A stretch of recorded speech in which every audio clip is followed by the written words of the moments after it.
Hi, you're watching Delia Human Library, and this is your inspirational alumni. So we are with Michael John DeCuno, one of our inspirational people from Delia and yeah, tell us more about yourself and the year you graduated. So I graduated in the year 2012, and I've been doing Muay Thai and boxing for almost 5 years now. Yeah, and I'm happy to be here. Talk to you. All right, great. For what actually brought you to Muay Thai? You know, that's actually a pretty funny story because at the beginning it was like looking for a boxing gym because a lot of my uncles did boxing. I was like, oh, okay, that's pretty cool, right? It's something to do. And one day we were playing video games with my friends. We're like playing like a boxing video game, and I was thinking, oh, we should go box. You know, it'd be fun. And then one thing led to the other. Like boxing's too expensive, so I ended up training in a Muay Thai gym just for fun. And then next thing you know, I'm competing, and a few steps later, I'm working in the gym.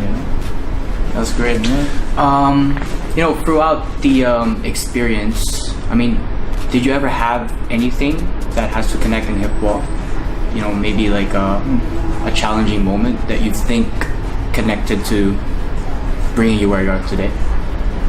It's a couple of times, right? I think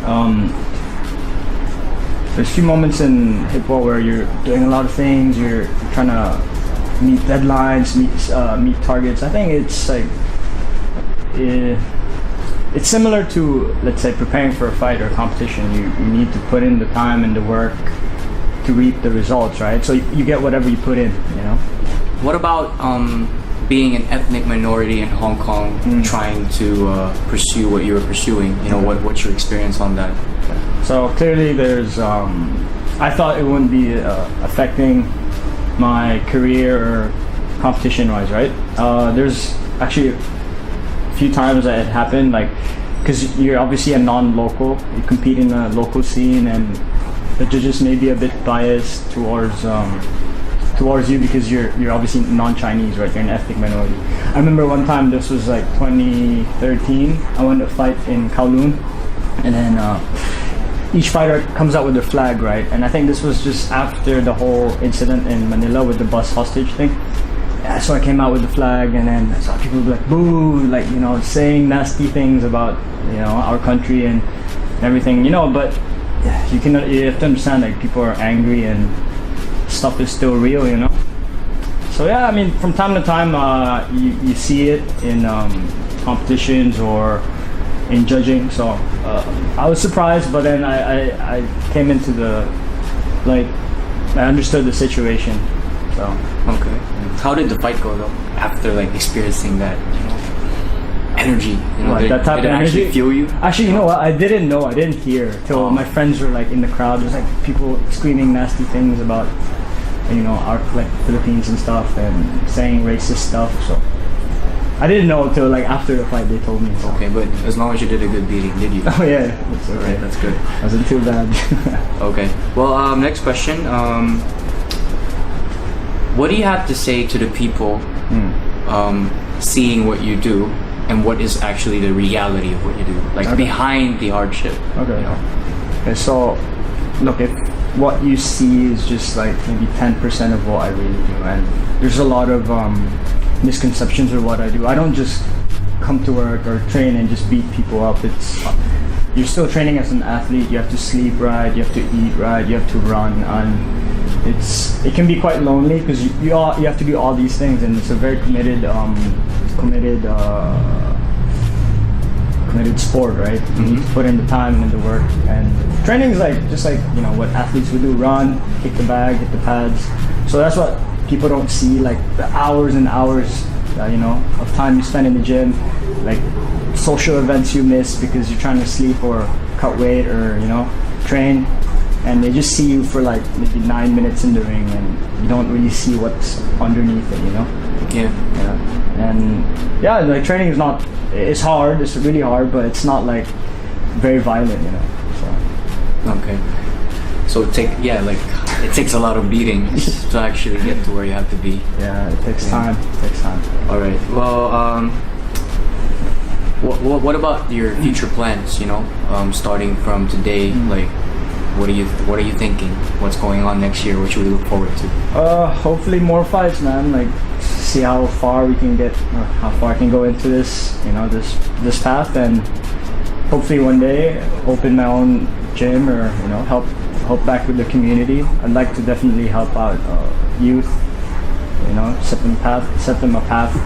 You know, if they want, obviously, I'd take them under my wing and teach them. You know, seriously, like, this sport has given me so much. You know, because whatever you put in, you get back in return, and you know, certain things you can't get just through like work or money. You know, like the experiences you get, regardless of what the outcome is really valuable, I think. Well, you know, for other people that, you know, may be pursuing what you're doing now, what would be your best advice for them throughout the process that you went through?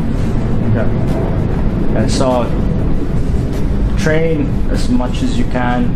Dedicate yourself. There's no 50-50. There's no 60%. It has to be 100. And you know, there's going to be times where you have to make certain decisions, and that decision can really impact how the outcome of your path might be.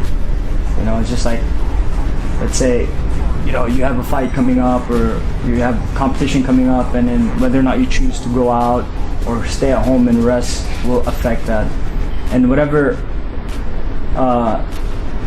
time you put in, it will show in the ring. You know, and it's a hard journey, but you must persist. And sometimes, regardless of how well or how hard you train, you know, things might not go the right way or the way you want it to go. You know, so yeah, just persist. I think that's the main advice. Okay. Well, last but not least, if you were actually living by a few codes, or your main code, or your main life code, what would that be for the people? You know, it's pretty hard. I actually love codes. Like the code you live by. Code. I live for the moment. Yeah, live for the moment. Because if you're, a lot of us are constantly distracted, right? We're never just in the zone. I think when you're, let's say, training or doing something you're really passionate about, you're not thinking about anything else, right? You're just in the zone and you're actually living. You know, day to day we're walking, but we're constantly thinking about something else, or you know, you're eating, but there's something in your head. You're never just enjoying the moment. So live in the moment, I think. Okay. Yeah. Well, there you have it, guys. Michael John DeCuno. And yeah, follow us, share with a hashtag. It's gonna be below the video right now. And that's all we have for you today, and look forward to more.